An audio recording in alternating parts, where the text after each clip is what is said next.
นี่พ่อแม่พี่น้องเอ้ยนี่แม่คันไดนะลี่บ่งามแล้วคุณล็อก ตั้งได้หลายปีแล้วเนี่ยจักปีแล้วเพิ่นเอาผู้สาวมานอนนํอันนั้นก็แม่นเพิ่นเอาผู้สาวมานอนนํน้องยังบ่มาเทื่อโอ้เข็นนี้มีหลายน้อแม่ตั้งเพิ่นตั้งเรียนแบบ1 2 3 4 5 6 7 8 9 10 11กับหลังนี่โอ้มีหลายน้องเฮาย่างขึ้นมาสั้นนี่เนาะลงมานี่เข้ามานี่ออกมาเนาะก็เป็นบ้านที่ว่ากว้างพอสมควรเลย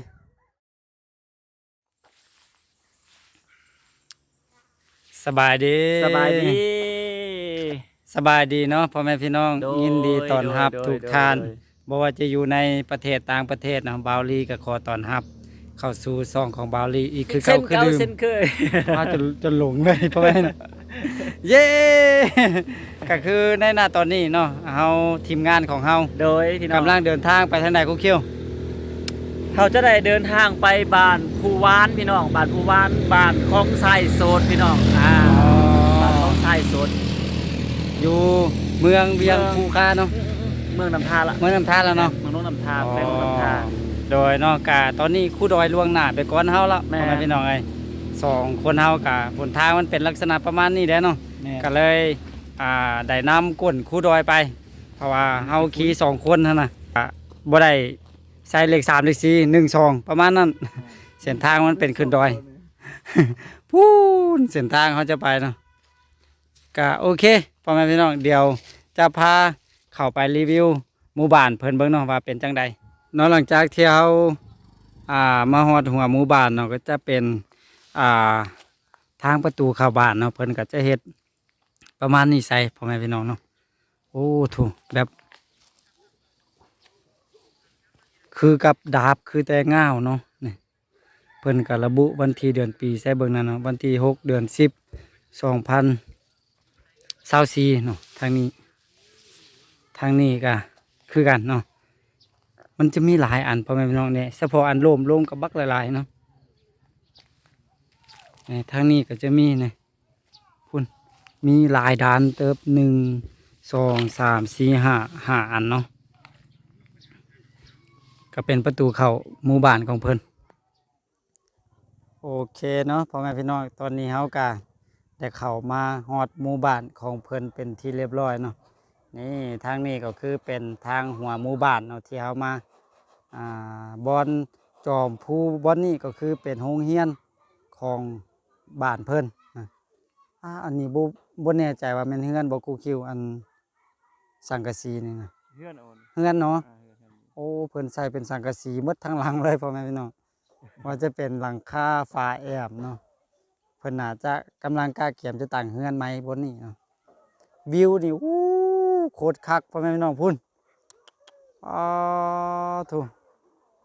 เป็นภูที่สูงพอสมควรนี่มาทางนี้เนาะพ่อแม่พี่น้องในเฮือนซานบ้านซองของเพิ่นนะจะประมาณนี้เลยแล้วก็มีเด็กน้อยถูกเด็กน้อยเนาะบ่ใส่เสื้อผ้า เนาะเฮือนเพิ่นก็ถูกเฮือนใหญ่พอสมควรพ่อแม่พี่น้องเอ้ย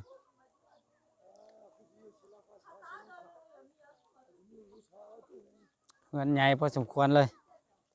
ป้าโถพุ่นเนาะ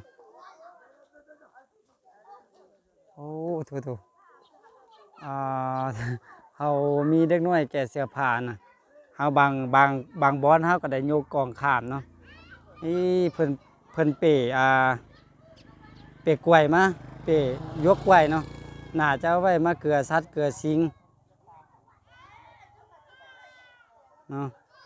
นี่ทางนี้ก็เป็นทางขึ้นไปหาบ้านเฮือนอีกบ่อนหนึง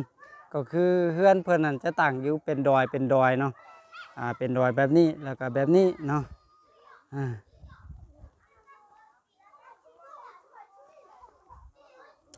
พุ่นเด็กน้อยผู้คนเนาะหลายขนาดเลย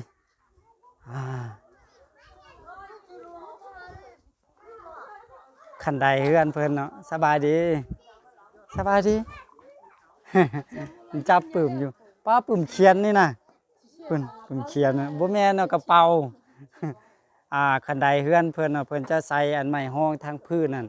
กันบ่ให้เด็กน้อยตกเนาะถ้าว่าบ่มีตัวห้องพื้นนั่นจานเด็กน้อยตกไปตามบางคันใดเนาะ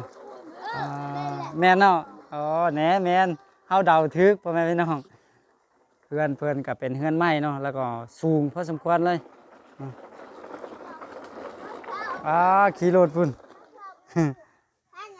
แล้วก็หัวเพิ่นเนาะจะใส่เป็นไม้แปดเนาะมาตีเป็นหัวแบบนี้เลย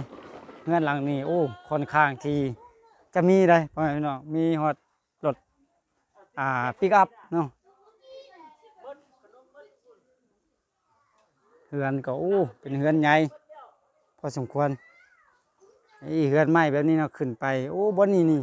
บนพักบนเศร้าดีสุดเลยขึ้นไปเนาะแบบมีระเบียงพักพรโอ้อันนี้ห้านสมแปลงได้ครูคิวนี่แน่มีอันน่ะตุกน้ำมันเครื่องอยู่นี่เบิ่งน้ำมันเครื่องเฮียซ่า แม่น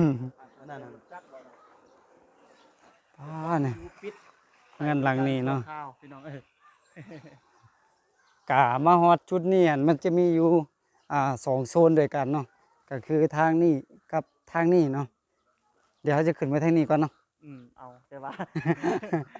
จะพาครูคิวบ่แม่นจะพาครูคิวให้ครูคิวพาเมื่อทางนี้ ทางนี้ไม่เคยไปก็ทางนี้ บ่เคยไปโอ้บ่มีไฟฟ้าเนาะครูคิวเนาะ บ่มีไฟฟ้า โอ้โถพ่อแม่พี่น้องแบบตะกี้เขาก็ลืมสังเกตเนาะนี่มันมีแผงโซลาร์เซลล์อยู่นี่ก็คือเขาแนมไปหาเสาไฟฟ้าเนาะบ่มีนี่แบบนี้ก็ใส่แผงโซลาร์เซลล์นี่ลักไฟเถื่อบ่มีเลยเนาะโอ้โถ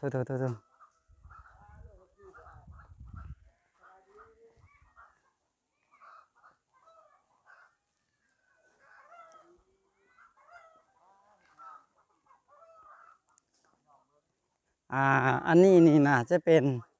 เหล้าเข้าเนาะตามที่เราสังเกตเบิ่งนี่เพิ่นใส่เป็นใบข้อที่มะมุงเนาะใส่เป็นสังกะสีกันบ่ให้หนูขึ้นเนาะมาฮอดจุดนี้ก็ทางขึ้นนี่ก็มีอีกแล้วก็ไปทางนี้ก็มีอีกเนาะ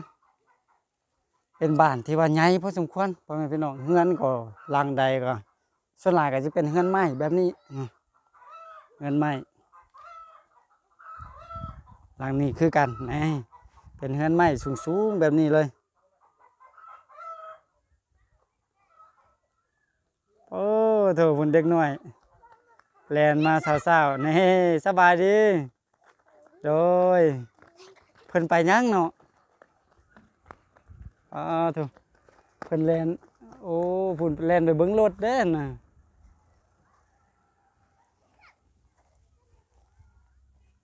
เฮือนนี่เป็นเฮือนไม้แล้วก็มุงด้วยสังกะสีเนาะ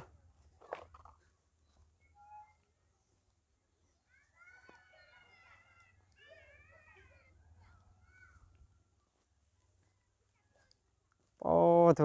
เป็นฟืนเป็นอย่างเพิ่นเนาะนี่แล้วก็มีเครื่องทำมาหากินอันนี้ก็คือเป็นรองใส่นกเนาะ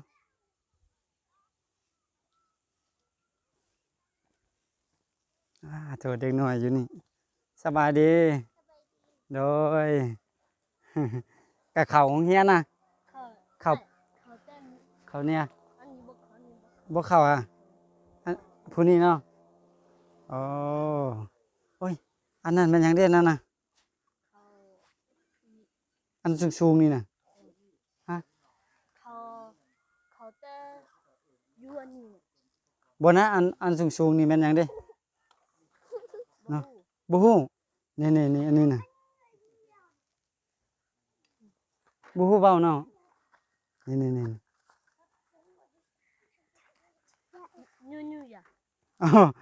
ภาษาเจ้าเอิ้นว่ายูเยีย ภาษาเขาว่าก็ยูยูอย่า ยูเยียอ๋อ ยูยูให้ยูยูอย่ายูยูมะ ยูมะยูมะ เพื่อนหน่อย เฮือนน้อยเอาบ่ เพื่อนใหญ่ โอ้อันนี้เฮือนใหญ่อันนี้เฮือนยูเยียมันเฮือนน้อย ยูยูเยีย ยู แม่น ยูอย่า มันเฮ็ดน้อย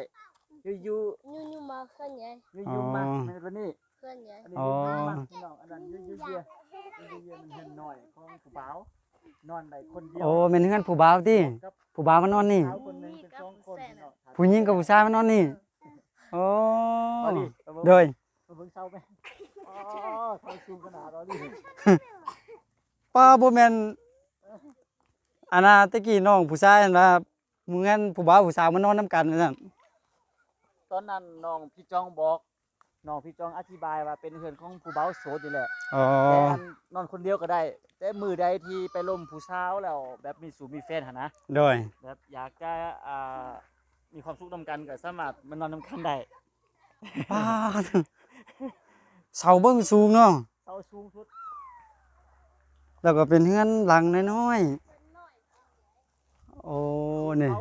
พ่อแม่พี่น้องเอ้ยนี่ น้ำมันก็น้อยพี่น้องแม่คันใดนะลอรี่ อันนี้บ่งามเลย บ่งามแล้ว ตัวใดงามตัวรูปงามบ่มาตัวรูปงาม ป้าคันใดน่ะเอาไม้กายแล้วก็ขึ้นเมื่อเนาะ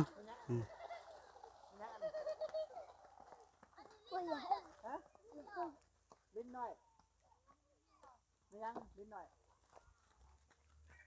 อันนี้ก็น่าจะเป็นเฮือนบ่าวโสดคือกันแหละครูคิวเอ้ยว้าทุพ่อแม่พี่น้องความสูงมันนู่น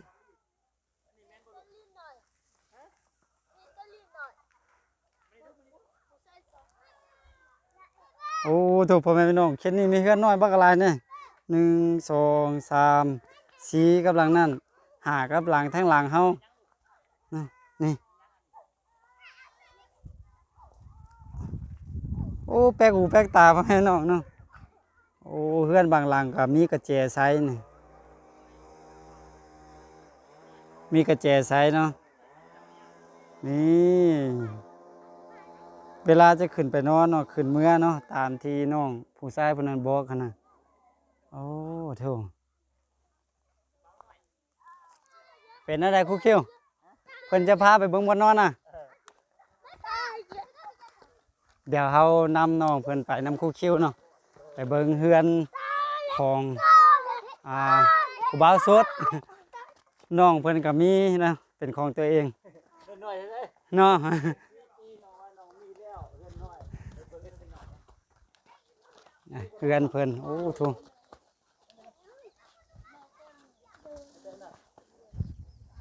เฮ้ยคนเก่าเนาะ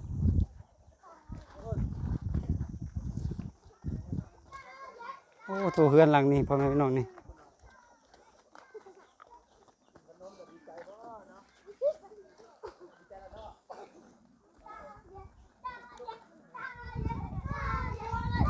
โธ่เด็กน้อย นำไปเป็นแถวเลยโอ้โธ่พ่อแม่พี่น้องนี่เฮือนแบบนี้น่ะโอ้โธ่นี่เฮือนแบบเฮือนน้อยๆแล้วก็สูงขนาดมีคันไดขึ้นพร้อมอยู่นี่มี2-3หลังหลายหลังเติบโอ้โธ่ว้าเป็นภูพุ่นเห็นวิวทั้งนั้นบักคักๆนี่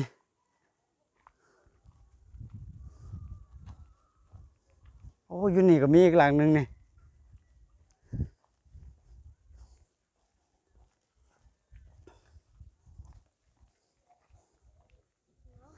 จะเฮ็ดแบบคล้ายๆกันเลยสำหรับเพื่อนทรายโสดเนาะโอ้กว้างเนาะไปฮอดพูนเลยบ้านเพิ่นน่ะ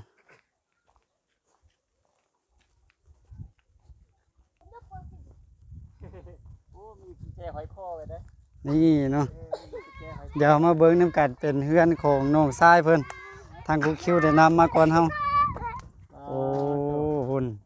บนเข่า อายเบิ้งได้บ่ได้บ่ เด็ก ได้เนาะเบิ่งเด้อพี่น้องอนุญาตบัตรกรรมอีประตูน้อยจะลูก อันนี้บ่แม่นเฮือนของผู้เบาสุดเป็นบอลี่เป็นเฮือนของน้องซื่อ อ๋อ แต่ว่าสังเกตเบิ่งนี่แต่ก่อนหั่นน้องน่าจะมีอายแบบไม่นอนอยู่เฮือนสินะ โดย อายน่าจะเอาเมียแล้วก็น้องมานอน อ๋อ น้องได้เอาหมูมานอนแน่แม่ประตูเขาหนามันได้นี่ประมาณ40เซนซื่อๆเฮ็ดจังได๋บ่ลูกเบิ่งโอ้ โอ้โห บ่ได้เลย เดี๋ยวได้ละ บ่ได้ โอเคบ่เป็นหยังลูกอาย เพิ่นอายเครื่องนอนเพิ่น อัน จุ้งเลยอ่ะ อันนี้เป็นเฮือนน้องอ่ะเออ พูนล็อก ตั้งได้หลายปีแล้วเนี่ยจักปีแล้ว 40 ปี ฮะ บ่น 40 ปี นอนได้14ปีน้อง อ๋อว่าเฮือนหลังนี้เนี่ยเฮือนหลังนี้ได้จักปีน้องหัว5-6 ปีฮอดนะฮอดอยู่เนาะ ด้วย อื กัน มอันจะนั่นแม่นหมดอ่ะแม่นหมดเนาะมื้อแรงมาก็มานอนอยู่นี่เนาะ นี่ก็ผู้สาว ผู้ใดก็อันนี้น่ะเพิ่นเอาผู้สาวมานอนนํอันนั้นก็แม่นเพิ่นเอาผู้สาวมานอนนํน้องยังบ่มาเทื่อ โดย ยังน้อยอยู่เนาะ กำลังสอกติ บ่ฮู้ไอ้โอ้เข็นนี้มีหลายเนาะแม่ตั้งเพิ่นตั้งเรียนแบบ1 2 3 4 5 6 7 8 9 10 11กับหลังนี่โอ้มีหลายเนาะพุ่นของน้องบ่มีคันใดเนาะคันใดกายขึ้นบ่มีเนาะ บ่มีก็ได้แล้ว มันตามแล้วเนาะอ๋อ ตามเบอร์ก็ได้แล้ว โอ้โดยถ้าว่ามันสูงไปนะจึงใช้เนาะมันขึ้นยากเนาะอืม เออเถอะเฮือนเบิ่งดูพ่อแม่พี่น้องเฮือนเนาะเป็นเฮือนน้อยปลอกปอกแป๊ก นี่ที่กูหวายค่ะนี่วัดเข้ามา พุ่น วัดเข้ามาเดี๋ยวดอ นัดชวนกันต้องเข้าไปปลูกหน่อยน้อยเพียง มาห้อยนี่นะ ก็เลยเป็น ให้จังเลย ประเพณีเลย โอ้ในเฮือนหลังนี้หากระตังแล้วไม้เนาะนี่ก็ส่วนหลายเป็นไม้แป้นได้เป็นฟ้าไม้แป้นพ่อแม่พี่น้องเฮ็ดขึ้นตั้งขึ้นสูงๆได้บ่แม่นต่ำๆพ่อแม่พี่น้องเฮ็ดกายขึ้นเมื่อแล้วก็นี่มีบ่อนนั่งแล้วก็เข้าไปในประตูเฮือนเนาะนี่คือแบบนี้คือกันนี่นี่ก็คือเพิ่นจะตั้งแบบเป็นกลุ่มกันอยู่เลยเนาะบ่ได้ตั้งแบบอนาอยู่แบบหลังเดียวหั่นน่ะอยู่นํกันบ่ได้ก็อยู่เป็น2-3หลัง4-5หลังขึ้นไปเนาะป้าโตเหี่ยวเนาะเลิกแห้งพ่อแม่พี่น้องเอ้ยโอ้บ่เคยเห็นได้พ่อแม่พี่น้องแบบนี้เนาะตั้งแยกออกมาเนาะก็คือเพิ่นจะอยู่นํพ่อแม่แต่ว่าในเมื่ออายุ13-14 ปีเพิ่นก็แยกลงมานอนอยู่นอกเนาะนี่คือแบบนี้ก็คือกันพ่อแม่พี่น้องมีหลายหลังเข็นนี่เนาะทางเทิงเพิ่นเฮายังก็บ่ได้เมื่อแท้เนาะเดี๋ยวจักหน่อยจะพาพ่อแม่พี่น้องขึ้นเมื่อทางเทิงเนาะพ่อแม่พี่น้องตอนนี้บ่าวลีก็ได้ย่างขึ้นมาฮอดเทิงหัวหมู่บ้านแล้วแหละเนาะก็มาฮอดเข็นนี่เนาะเลื้อยภูลงไปน่ะก็จะเป็นเฮือนซ่านบ้านซองของประชาชนภายในบ้านน่ะแต่ว่าบ่ขาดสายก็คือเฮือนน้อยแบบนี้พ่อแม่พี่น้องก็คือมีอยู่เกือบแทบทุกมุมของบ้านเลยนี่คือหลังนี้นี่กับหลังนั่นเนาะก็ถือว่ามีเกือบทุกบอนเลยแหละนี่ลงไปทางรูมมันก็มีนี่2หลังเนาะเลี้ยวไปทางนี้ก็เต็มอยู่ทางนี้เนาะนี่ถือว่ามีหลายพอสมควรเลย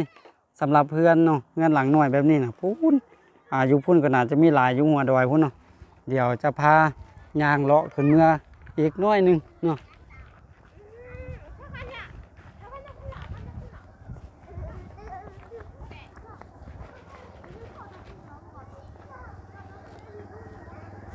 เพิ่นจะใช้รถสูงแบบนี้พ่อแม่พี่น้องแบบรถแบบเฮาขี่หั่นมันอาจจะบ่คล่องแคล่วเพราะมันได้เพราะว่ามันต่ำเนาะรถสูงแบบนี้อาจจะสะดวกสบายกว่า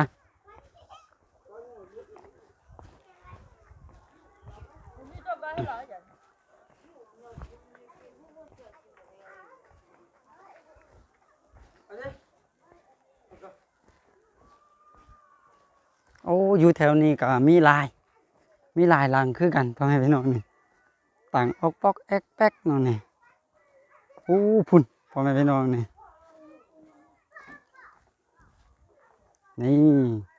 ก็จะเป็นลักษณะประมาณนี้คือกันเลยเนาะ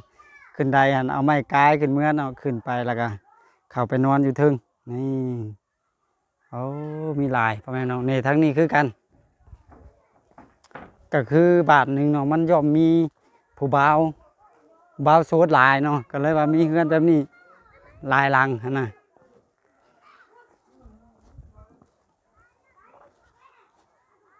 การตั้งก็จะเป็นสไตล์เดียวเลยเป็นเฮือนน้อยๆแล้วก็สูงๆเนาะ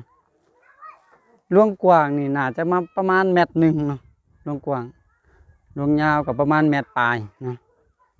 จะเป็นลักษณะประมาณเดียวกันหมด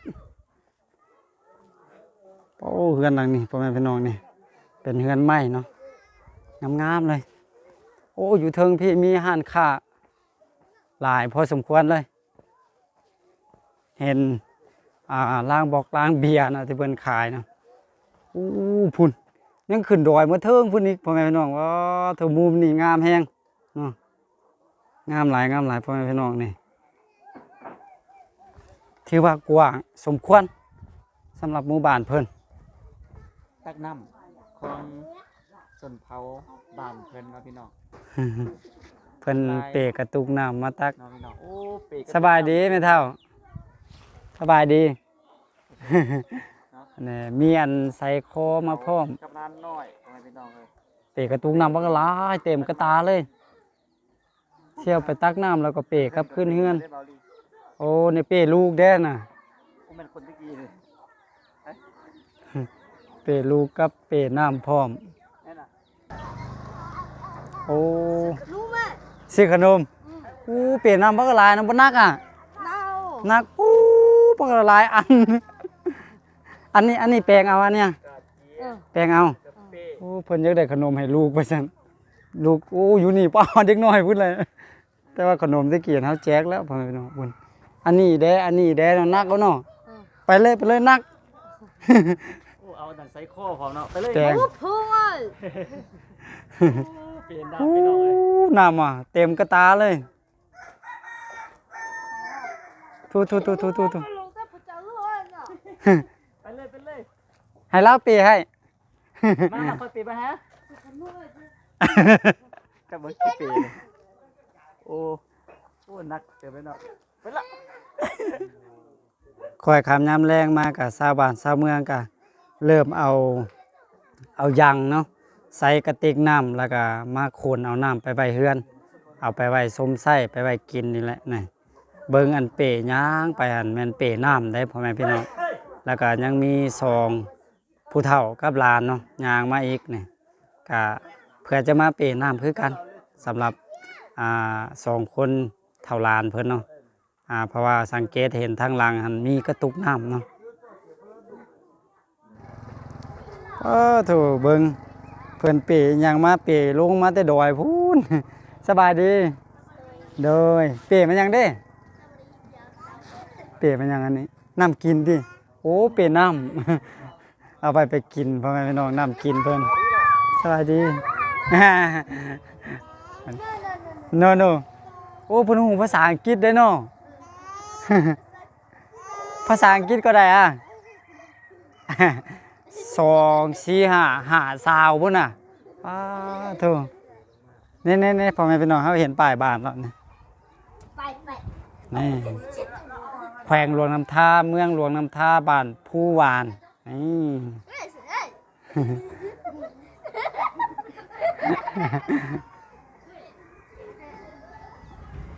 เป้าทุกพ่อแม่พี่น้องพูดเนาะทางที่ขึ้นเมื่อน่ะป้าต้องคิดบอกเนาะถ้าหากว่าเฮาน้ำฝนน่ะเนาะรถจักรมันจะไปจะมาแนวใดอะเนาะผุ่นเต้รถนั้นยังขึ้นยากๆเด้อันนี้ก็ติ๋วน้ำมาไว้ใส่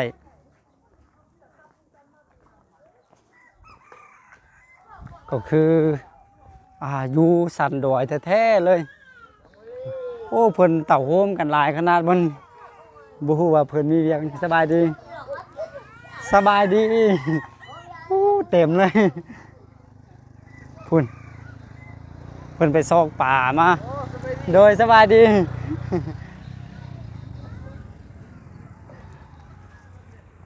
เนาะพุ่นเฮือนซันโอ้ประชาชนอยู่บ้านกับเพิ่นกะอันนั้นได้พ่อแม่พี่น้องแบบนิสัยดีพอสมควรก็ทักทายสบายดีเนาะป้าทุกดอยสันขนาดเลย โอ้ใส่น้ำอยู่นี่เนาะ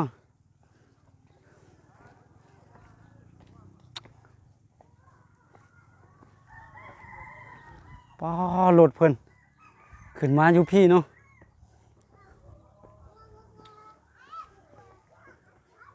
โอ้พ่อแม่พี่น้องเฮาขึ้นมาพี่เราเลี้ยวกลับไปวิวมันโอ้โถโคตรงามเดี๋ยวจะให้พ่อแม่พี่น้องเบิ่งน้ำกันนี่ป้าโถคักสุดเลยพ่อแม่พี่น้องโอ้เนาะเห็นวิวแบบงามแฮงเนาะป้าบ้านนี้แบบเมื่อยพ่อแม่นบ้านนี้แบบกว้างสมควรเลย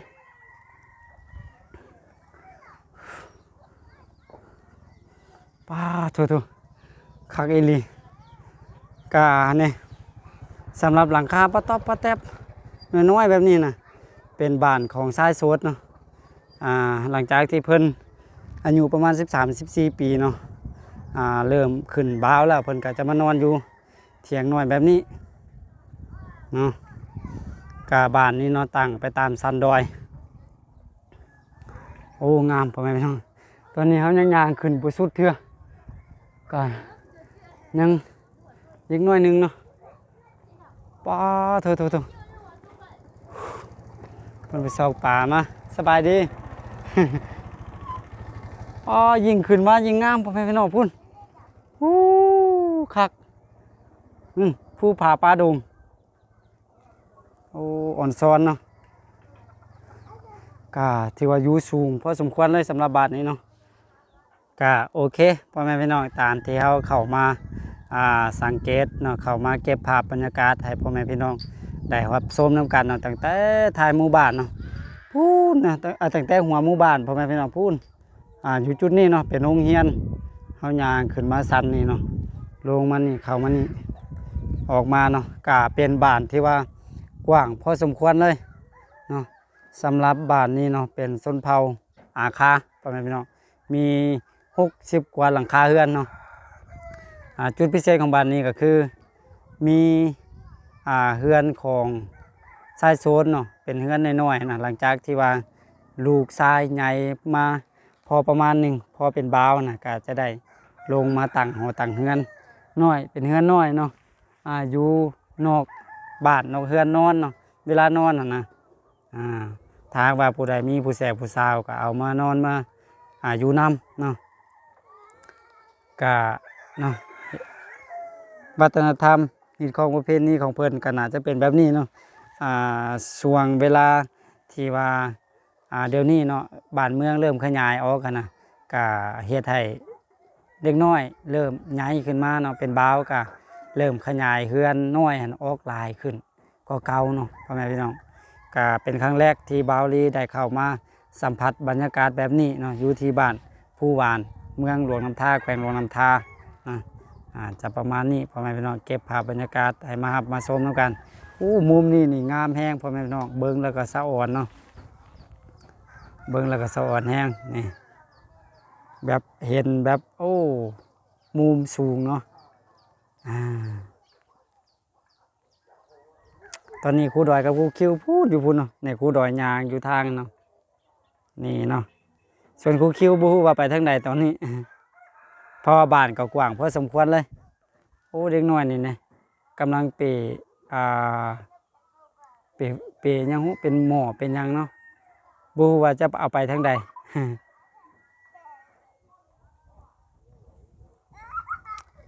บางคนก็เจีน้อง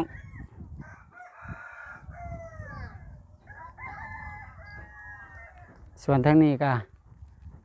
สุดหัวบ้านแล้วแหละเนาะเฮามานะสุดบนหันละ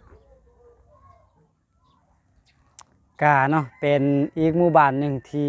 เฮาได้เข้ามาเนาะการู้สึกแบบแปลกหูแปลกตาดีเนาะโดยเฉพาะก็เป็นเฮือนของชายโสดพ่อแม่พี่น้องเนาะกาหลังจากที่ลูกชายเป็นใหญ่มากก็จะได้ไปตั้งเฮือนแบบเฮือนน้อยอยู่ต่างหากันนะก็เก็บภาพบรรยากาศพ่อแม่พี่น้องนำมาให้พ่อแม่พี่น้องรับชมน้ำกันก็ต้องขอขอบคุณขอบใจทุกท่านที่เข้ามาให้กำลังใจเราตั้งแต่ต้นจนจบขอให้ทุกท่านจงอยู่ดีมีแห้งอยู่ดีมีสุขร่ำรวยสุขภาพร่ำรวยเงินทองเนาะสำหรับคลิปนี้บาวลีก็เอามาฝากมาตอนพ่อแม่พี่น้องเนาะรับชมน้ำกันสำนี้ก่อน แล้วพบกันใหม่ในคลิปต่อไป ส่วนว่าจะเป็นคลิปใดและอยุ่ใส่ก็อย่าลืมให้กำลังใจกันคือเก่าคือเดิมสำหรับคลิปนี้ขอตัวลาไปก่อนเนาะแล้วพบกันไหมสบายดี